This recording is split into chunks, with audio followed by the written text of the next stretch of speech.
سلامونه ستړي مشئ وخت مو په خیر پام وکړئ د اعلان ټي وي یوټیوب چینل څخه د نن ورځې تازه او مهمو خبرونو ته د پاکستان امنیتي ادارې د مروتو د هغه قومي مشر د نیولو هڅې کوي چې پاکستان کې جهاد فرض بللی دی.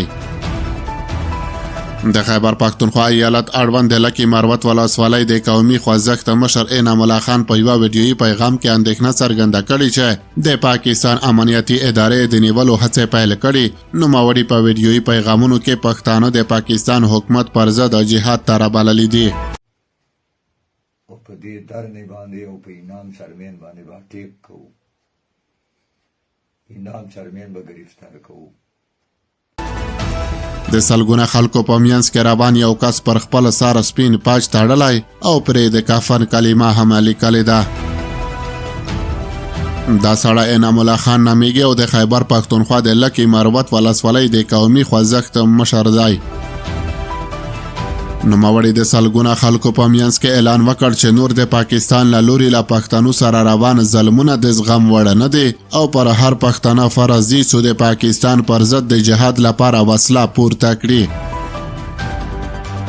دا تر پاکستانی طالبانو وروسته د ملتپالو خوځښتونو له ډلې یوازینی هغه ده چې په یاد هېواد کې د عدم تشدد پر ځای پر وسله مبارزه ټینګار کوي. د چرمین صاحب نیولو په باره چې دا خلکو ته وګورو، دا خلکو په کم هغه کې ناسته په مورچو چې موږ داینه په مورچې چې ناسو برابر ناسو، پولیس ته ظلم زیاتای نه کوي او که خامخا کوي موږ دا تیار ناسو.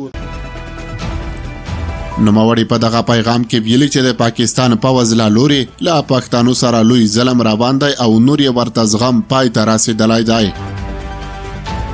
نوموړی زیاتوي د پاکستان پوځ د زما په نیولو پسې نه راځي، جنګ ته د راشي یا به زما وینه تویه کړي او یا به زه د هغوی وینه تویه کړم.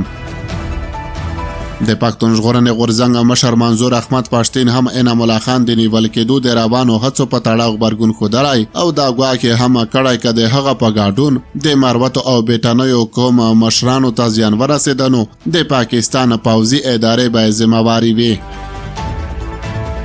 له دې ورهاخوا د ملي جمهوري غورځنګ مشر محسن داوړ هم د پاکستان د پوځ هغه اقدامات غندلي چې د انعام الله خان د نیول کېدو لپاره یې ترسره کړي دي.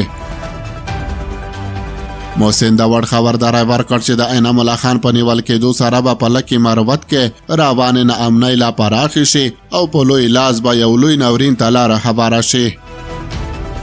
دا په داسې حال کې ده چې په خیبر پښتونخوا کې ورځ تر بلې د ناامنۍ پیښې ډېرېږي او په وار وار سیاستوالو اندېښنې څرګندې کړي دي چې د پاکستان حکومت د بېغورۍ له کبله په دغه ایالت کې د پاکستاني طالبانو فعالیتونه مخ پر پراخېدو دي. تر دې مخکې اندېښنې دا وې چې د خیبر پښتونخوا په ځینو سیمو کې د ورځې د پاکستاني پوځیانو حکومت وي او د شپې مهال بیا د ټي ټي پي واکمني چلیږي.